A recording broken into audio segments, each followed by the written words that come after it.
પાછળની બાજુ આપણે જે આમ એટ થાય ને ત્યાં પાડી તૂટી ગઈ છે.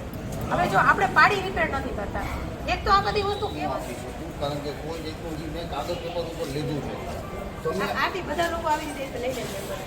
મેં તમને કીધું કે ચાલુ કરાવીશ, મેં તમને કીધું છે કે તો તમે એક દિવસ 2 દિવસ લ્યા પણ તો એને તો 8 મહિના થયા ને. મંજૂરીમાં મેળવું એમ મંજૂરી જો પુલિયા એના પુલિયા તમને બહુ મારી પાસે સારો છે પુલિયા નાલા અત્યારે ટાઈમ તો નખાવો ભાઈ. તમે એક વસ્તુ સમજો, હું તમને અત્યારે રસ્તો બનાવવા નથી કહેતી, પુલ બનાવવા નથી કહેતી, સિમેન્ટ રોડ નહીં, ડામર રોડ નહીં.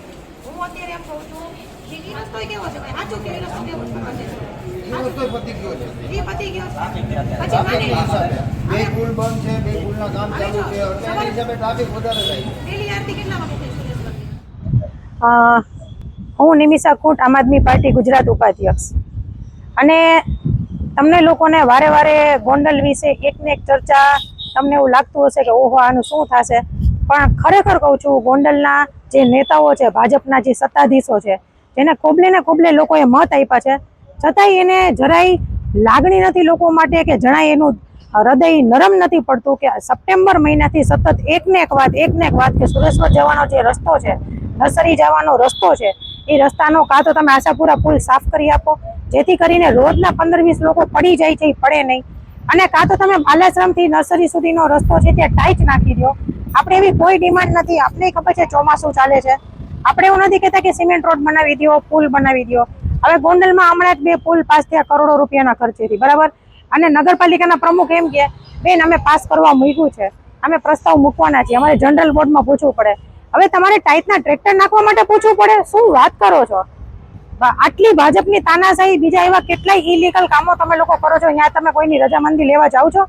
અને ખ્યાલ છે કે કોઈ પણ રસ્તાનું જો ડાયવર્ઝન હોય અથવા તો બીજો રસ્તો આપવામાં આવ્યો હોય તો આપણે આટલી બધી જીદ ઉપર ન જવું પડે, અથવા તો આપણે આટલી બધી આજીજી ન કરવી પડે.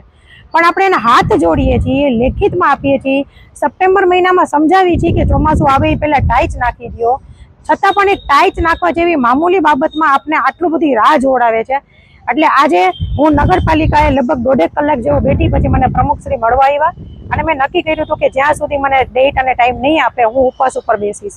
પણ પ્રમુખશ્રી આજે અશ્વિનભાઈ રૈયાણીએ મને આજે બાંયધરી આપી છે કે 1 સપ્ટેમ્બર સુધીમાં ત્યાં એટલી ટાઈચ નાખી દેશે અને એવો રસ્તો બનાવી દેશે કે ત્યાંથી 2 વ્હીલરો ચાલી શકે, જેથી કરીને સુરેશ્વર મંદિરે જનારા લોકો, નર્સરીએ વૃક્ષો લેનારા માટે જે છે લોકો એ, અને ખેડૂતો, ત્રણેયના પ્રોબ્લેમ એક સાથે સોલ્વ થઈ જશે. એટલે અને હજી પણ જો 1 તારીખ સુધીમાં આ કામ નહીં થાય તો હું નિમિષા ખૂંટ ગોંડલના નાગરિકો માટે હવે હું પાણી પણ નહીં પીવાનો ઉપવાસ ઉપર 1 સપ્ટેમ્બરે નગરપાલિકાએ બેસી જઈશ. જય હિન્દ.